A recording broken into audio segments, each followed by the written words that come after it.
Hi guys, എവലിൻസ് കോർണറിലേക്ക് എല്ലാവർക്കും സ്വാഗതം. എവലിൻ്റെ അമ്മച്ചിയുടെയും birthday ആണ് ഇന്ന്. അപ്പോൾ നമ്മൾ വൈകുന്നേരം ആയപ്പോൾ വാളറക്കുത്തിൻ്റെ മുകളിൽ പോയി.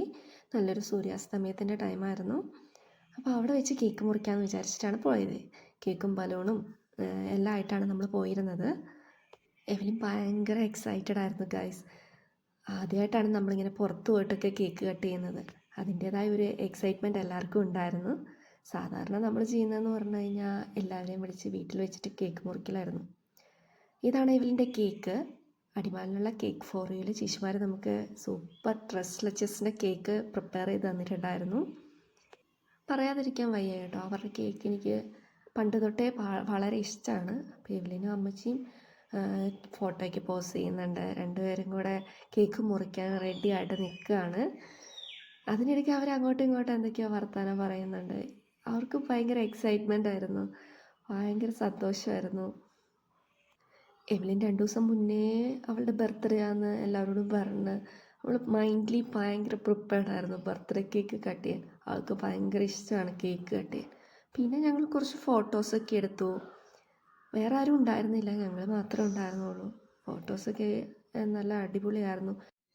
അങ്ങനെ നമ്മൾ കേക്ക് കട്ട് ചെയ്യാൻ പോവാണ്. എവലിന് ആരുടെ ബർത്ത്ഡേ ആയാലും എവലിനാണ് സാധാരണ കേക്ക് കട്ടിങ് എന്ന് പറഞ്ഞു കഴിഞ്ഞാൽ എവലിന് ഭയങ്കര വീക്ക്നെസ്സാണ്. അങ്ങനെ അമ്മച്ചി എവലിനും കൂടെ കേക്ക് കട്ട് ചെയ്യുന്നതാണ് നിങ്ങൾ കണ്ടുകൊണ്ടിരിക്കുന്നത്.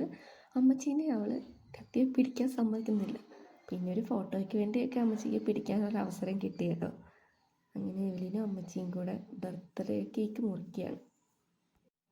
ഈ സ്ഥലത്ത് നമ്മൾ ആദ്യമായിട്ട് പോകുന്നതായിരുന്നു. ചേട്ടായി മാത്രം നേരത്തെ പോയിട്ടുണ്ടായിരുന്നു. പക്ഷേ ഞങ്ങൾക്ക് ഈ സ്ഥലത്തെക്കുറിച്ച് അറിയത്തുമില്ലായിരുന്നു, ഞങ്ങൾ കണ്ടിട്ടുമില്ലായിരുന്നു.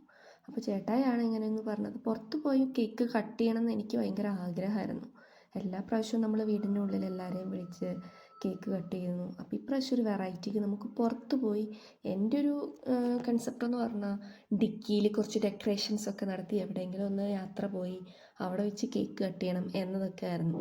അപ്പോൾ ചേട്ടായാണ് പറഞ്ഞത് ഇങ്ങനൊരു സ്ഥലമുണ്ട്, എന്നാൽ പിന്നെ നമുക്ക് അവിടെ പോയി ചെയ്തുകൂടെ എന്ന് ചോദിച്ചത്. അപ്പോൾ ഞാൻ പറഞ്ഞു എന്നാൽ എനിക്ക് ഓക്കെയാണ്, നമ്മൾ ഡബിൾ ഓക്കെ, നമുക്ക് പോവാം, അവിടെ പോയി കേക്ക് കട്ട് ചെയ്യാമെന്ന് പറഞ്ഞു. അങ്ങനെ അപ്പം പറഞ്ഞു കഴിഞ്ഞപ്പോൾ എല്ലാവരും ഓക്കെയാണ്. അപ്പോൾ എവലിനും ഒരു ചേഞ്ച് ആവും. എവലിനും ഭയങ്കര എക്സൈറ്റഡായി. അങ്ങനെ ആണ് ഞങ്ങൾ ഈ ലൊക്കേഷനിലേക്ക് എത്തിയത്. അങ്ങനെ എവലിനും അമ്മച്ചിയും കേക്ക് അങ്ങോട്ടും ഇങ്ങോട്ടും ഒക്കെ കൊടുക്കുവാണ്. അത് കഴിഞ്ഞപ്പോൾ അച്ചാച്ച വന്നു. അച്ചാച്ചയും കേക്ക് എവലിന് എടുത്ത് കൊടുക്കുവാണ്. ശരിക്കും പറഞ്ഞാൽ എവലിൻ്റെ ഏറ്റവും വലിയ ബ്ലെസ്സിങ്സാണ് അവളുടെ ഗ്രാൻഡ് പേരൻസ്. അതിപ്പോൾ അച്ചാച്ചി അമ്മച്ചി അതെ, അപ്പച്ചനും അമ്മയും അതെ, അവരാണ് എവലിനെ കൂടുതൽ എന്താ പറയുക കളിപ്പിക്കുന്നതും കുളിപ്പിക്കുന്നതും കഴിപ്പിക്കുന്നതും. അവൾ ഏറ്റവും കൂടുതൽ എൻജോയ് ചെയ്യുന്നത് ഇവരുടെ കൂടെയാണ്. പഴയ കളികളും കാര്യങ്ങളും എല്ലാം എവലിനോട് നമ്മുടെ പഴയ കുത്തിക്കുത്താന, ഉറുമ്പുറുമ്പ് അങ്ങനത്തെ കളികളൊക്കെ ചോദിച്ചാൽ എവലിനറിയാം. അതൊക്കെ ഇവരാണ് എവലിനെ പഠിപ്പിക്കുന്നത്. 2 വീട്ടിലെയും ആദ്യത്തെ കൊച്ചുമോളാണ്. അതിൻ്റേതായ ഒരു കൺസിഡറേഷൻ എവലിന് എല്ലായിടത്തും കിട്ടുന്നുണ്ട്. പിന്നെ അച്ചാച്ച അമ്മച്ചിക്കും കേക്കൊക്കെ കൊടുക്കുകയാണ്. അമ്മച്ചിയുടെയും ബർത്ത്ഡേ ആയിരുന്നു. അപ്പോൾ അമ്മച്ചിക്കും കേക്കൊക്കെ കൊടുത്ത് അമ്മച്ചി തിരിച്ച് അച്ചാച്ചക്കൊക്കെ കൊടുത്ത് അവരോരോന്ന് പറഞ്ഞ് കഴിച്ച് ചിരിച്ചൊക്കെ ഇരിക്കുന്നതാണ് കാണുന്നത്. പിന്നെ ഞാനും ചേട്ടായും കൂടെ എവലിന് കേക്ക് കൊടുക്കാൻ പോവാണ്. എൻ്റെ മൈൻഡിൽ ഇപ്പോഴും എവലിനുണ്ടായ സംഭവങ്ങളും എവലിനുണ്ടായി കഴിഞ്ഞുള്ള ദിവസങ്ങളൊക്കെയാണ്. എത്ര പെട്ടെന്ന് 3 വർഷം പോയി എന്നുള്ളത് പറഞ്ഞറിയിക്കാൻ വയ്യ.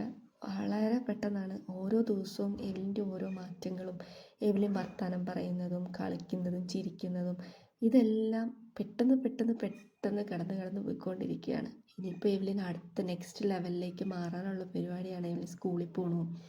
ഇതൊക്കെ കഴിഞ്ഞ് ഞങ്ങൾ അവിടുത്തെ പരിപാടികളെല്ലാം കഴിഞ്ഞ് പോരാൻ നേരത്ത് ഒരു ടീം അവിടെ വിസിറ്റ് ചെയ്യാൻ വന്നിട്ടുണ്ടായിരുന്നു. അപ്പോൾ അവർ എവലിനെ വിഷ് ചെയ്യാണ്. അവരെല്ലാം വിഷൊക്കെ ചെയ്തു. വിഷ് ചെയ്ത് കഴിഞ്ഞപ്പം എവലിനും പെട്ടെന്ന് കാണാത്ത ആൾക്കാരെ കണ്ടതിൻ്റെ ഒരു എക്സൈറ്റ്മെൻറ്റ് എവലിനും ഉണ്ടായിരുന്നു. പിന്നെ അവർക്കെല്ലാം കേക്കും കൊടുത്ത് ടാറ്റ ബൈ ഒക്കെ പറഞ്ഞ് ഞങ്ങൾ തിരിച്ചു പോരാൻ തുടങ്ങുകയാണ്.